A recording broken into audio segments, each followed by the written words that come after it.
Công ty trách nhiệm hữu hạn thương mại dịch vụ du lịch Nguyễn Hoa Travel xin kính chào quý khách.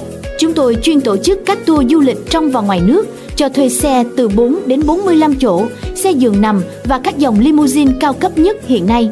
Với đội ngũ tài xế chuyên nghiệp, thân thiện, nhiệt tình, tận tâm, đã được đào tạo hàng đầu.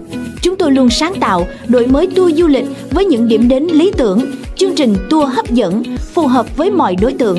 Cam kết làm hài lòng quý khách. Hotline 0933 378 378. Địa chỉ 64D, ấp 24, Xuân Thới Sơn, Hóc Môn, thành phố Hồ Chí Minh. Nguyễn Hoa Travel, một uy tín triệu niềm tin. Rất hân hạnh được phục vụ quý khách.